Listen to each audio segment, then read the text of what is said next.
সুবহানাল্লাহ সুবহানাল্লাহ। আবু বকরকে এই কথা বলছেন, উমর ডাক দিয়ে বললেন, উমর তোমার কি পছন্দ? বলতেছেন যে আমার হলো সৎ কাজের আদেশ করা, অসৎ কাজের নিষেধ করা, এটা আমার কাছে খুব বেশি পছন্দের। সুবহানাল্লাহ।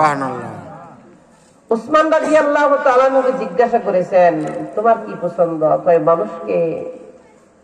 মানুষদেরকে হাদিয়া দেওয়া অথবা পুরান কাপড় পরিধান করা, এটা আমার কাছে খুব পছন্দের। সুবহানাল্লাহ সুবহানাল্লাহ। হযরত আলী রাদিয়াল্লাহু তাআলা আনহুকে জিজ্ঞাসা করেছেন আপনার কাছে কি পছন্দের? কয় আমার কাছে পছন্দের পথ ভোলা গরিব মানুষদেরকে সহায়তা করা, এটা আমার কাছে খুব পছন্দের। তিনটার ভিতরে একটা। জিবরাইল আলাইহিস সালাতু ওয়াস সালামকে জিজ্ঞাসা করা হয়েছে, জিবরাইল তোমার কাছে কি পছন্দের? জিবরাইল বলছেন পথ ভোলা মানুষদেরকে পথ দেখিয়ে দেওয়া, এটা আমার কাছে সবচেয়ে বেশি পছন্দের। সুবহানাল্লাহ। ওই মজলিসে আল্লাহ তাআলা নিজে হাজির হয়ে গেছে। সুবহানাল্লাহ বান্দা। সুবহানাল্লাহ। তো আল্লাহ রাসূল বলতেছেন আল্লাহর কি আলা পছন্দ? তো আল্লাহ তাআলা বলছেন আমি যদি মানুষ হইতাম আর আমি মানুষ হয়ে আল্লাহর কাছে দোয়া করতাম, আল্লাহ তুমি আমারে একটা সুস্থতা দান করো। সুবহানাল্লাহ। সুস্থতা দান দাও, এটা দোয়া করো। তো সুস্থ এত বড় নিয়ামত। মুহতারাম হাজিরিন, আইয়ুব আলাইহিস সালাতু ওয়াস সালাম অসুস্থ হয়ে পড়ছিলেন। অসুস্থ হয়ে যাওয়ার পর তাকে ঘর থেকে বের করে দিয়েছিলেন। কওমের লোকেরা, তার গোষ্ঠীর লোকেরা বাড়ি থেকে বের করে দিয়েছেন। আল্লাহ তাআলা শয়তানকে শয়তান বলতেছে, আল্লাহ তোমার আইয়ুব তোমার প্রচুর গোলামি করে মানি, কিন্তু যেহেতু অর্থ সম্পদ অনেক দিছো আর সুস্থতা আছে এই জন্য গোলামি করে, যদি এই সম্পদ যদি না থাকতো তাহলে এত গোলামি করতে পারতো না, আর যদি অসুস্থ থাকতো এত গোলামি করা পারতেন না। আল্লাহ তাআলা হযরত আইয়ুব আলাইহিস সালাতু ওয়াস সালামকে পরীক্ষা করলেন। কেমন পরীক্ষা করলেন হযরত আইয়ুবকে? আল্লাহ তাআলা প্রথমত আইয়ুব আলাইহিস সালাতু ওয়াস সালামকে সম্পদের পরীক্ষায় ফেলাইলেন। শয়তান যখন আল্লাহ তাআলাকে বলছিলেন তোমার আইয়ুবের সম্পদ যদি কমে যায়, হারিয়ে যায়, তাহলে তোমার গোলামি আর করবে না, তোমার কাছে আর শুকর আদায় করবে না। আল্লাহ তাআলা হযরত আইয়ুব আলাইহিস সালাতু ওয়াস সালামের এক ঘূর্ণিঝড়ে অনেক পশু পাখিগুলা হারিয়ে যায়। পশু পাখিগুলা এক ঘূর্ণিঝড়ে মারা যায়, ভূমিকম্পে নষ্ট হয়ে যায়। মুহতারাম হাজিরিন, নষ্ট হয়ে যাওয়ার আগে, সম্পদ হারিয়ে যাওয়ার আগে যেমন ভাবে আইয়ুব মালিকের শুকর গুজার করেছে, সম্পদ হারিয়ে যাওয়ার পরেও হযরত আইয়ুব মালিকের কাছে ওই পরিমাণ অথবা তার চাইতে বেশি শুকর গুজার করেছে। আলহামদুলিল্লাহ, আলহামদুলিল্লাহ। এমন শুকর গুজার করেছেন যে মালিক খুশি হয়ে গেছে। আল্লাহ তাআলা হযরত আইয়ুব আলাইহিস সালাতু ওয়াস সালামকে অসুস্থতা দিয়েছিলেন। কেমন অসুস্থ দিয়েছিলেন? আইয়ুব আলাইহিস সালাতু ওয়াস সালামের ডান হাত পচে গেল, মালিকের কাছে শুকর গুজার করেছে আলহামদুলিল্লাহ। বাম হাত পচে গেছে, তারপরেও শুকর আদায় করেছে আলহামদুলিল্লাহ। ডান পা পচে গেছে, তারপরেও মালিকের কাছে শুকর গুজার করেছে আলহামদুলিল্লাহ। বাম পা পচে গেছে, তারপরেও মালিকের কাছে শুকর গুজার করেছে আলহামদুলিল্লাহ। মুহতারাম হাজিরিন, সমস্ত অঙ্গ প্রত্যঙ্গের ভিতরে যখন গা হয়ে গেছে তখনও মালিকের কাছে শুকর আদায় করেছে আলহামদুলিল্লাহ। শেষ পর্যন্ত সারা শরীরের ভিতরে এত ঘা হয়ে গেছে, এত পচন শুরু হয়েছে, কওমের লোকেরা, জাতির লোকেরা তাকে ডাস্টবিনের ভিতরে রেখে আসবে এই সিদ্ধান্ত গ্রহণ করেছে। এত অসুস্থ হয়ে যাওয়ার পর 4 জন বিবি ছিল। 4 জন বিবির ভিতরে 3 জন বিবি তার কাছ থেকে দূরে সরে গেছে।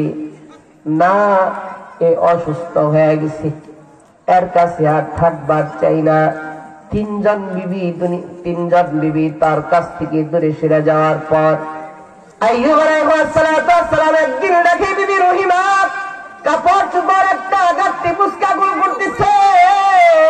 ওই সময় আইয়ুব আলাইহিস সালাম তার বিবি রহিমাকে জিজ্ঞাসা করেছেন, বিবি তুমি কি আমাকে রেখা চলে যাবে নাকি? বিবি রহিমা চোখের পানি ফলা দেয়া ডাক দেয়া বলেন, স্বামী আমার, আপনার রেখা আমি কোথাও যাবো না। তিনজন বিবি আপনার কাছ থেকে দূরে সরে গেছে, আমি বিবি রহিমা আপনার কাছ থেকে দূরে সরে যাবো না, আপনার সাথেই থাকবার চাই। আইয়ুব আলাইহিস সালাম ডাক দেয়া বলেন, তাহলে গাঁটটি বুসকা গুল করতেছ কেন? কেন কাপড় এক জায়গায় জড়ো করতেছ? আইয়ুব আলাইহিস সালামের স্ত্রী বিবি রহিমা স্বামীকে ডাক দেয়া বলে, স্বামী আমার, তোমার কওমের লোকেরা, তোমার জাতির লোকেরা তোমাকে ঘরের ভিতরে রাখবে না, তোমার এখান থেকে তোমাকে দূরে সরে দিবে, তুমি এখান থেকে চলে যেতে হবে, তোমার জঙ্গলে থাকতে হবে। ও স্বামী আমার, আপনার আমি জঙ্গলে একা একা রাখবার চাই না, আপনার সাথে বিবি রহিমা জঙ্গলে যদি থাকতে হয় আমি আপনার সাথে থাকবো। আল্লাহু আকবার, আল্লাহু আকবার।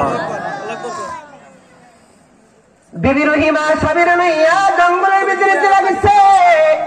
ওই জায়গায় বসবাস করা যখন শুরু করছে, মুহতারাম হাজিরিন, জঙ্গলের পোকামাকড় গুলা আইয়ুব আলাইহিস সালামের রক্ত পায়া যেখানে ঘা হয়েছে ওখান থেকে রক্তগুলো পান করে আহ আহ করে চিৎকার মারে। আইয়ুব আলাইহিস সালামের সহ্য করার ক্ষমতা হারিয়ে ফেলাইতেছে।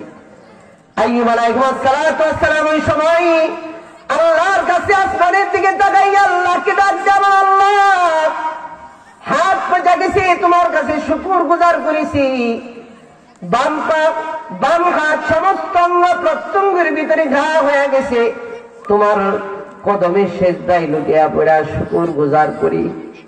মালিক গো, একটা জিনিস শুধু ভালো আছে, তা হলো জিহ্বা। এই জিহ্বা দেয়া তোমার নাম অঙ্গের দ্বারা আমি আল্লাহ আল্লাহ আমি শব্দ উচ্চারণ করি। এই জিহ্বা যদি নষ্ট হয়ে যায় তাহলে কোন অঙ্গের দ্বারা তোমার নাম আমি উচ্চারণ করব? আইয়ুব আলাইহিস সালাম এতটুকু শুধু বলছিলেন। মুহতারাম হাজিরিন, কিছুদিনের ভিতরে পোকামাকড় গুলা আইয়ুব আলাইহিস সালামের জিহ্বার ভিতরে যখন আক্রমণ করেছে, ওই সময় আইয়ুব আলাইহিস সালাম আসমানের দিকে তাকায়া আল্লাহ তাআলাকে ডাক দেয়া বলেন, আল্লাহ, সব কিছু পচে গেছে গো মালিক, জিহ্বাও যদি নষ্ট হয়ে যায় তাহলে তোমার কোন অঙ্গের দ্বারা আমি তোমার নাম উচ্চারণ করব? আল্লাহ গো, তুমি আবার জিহ্বাটা তুমি কোন অঙ্গের দ্বারা নেব?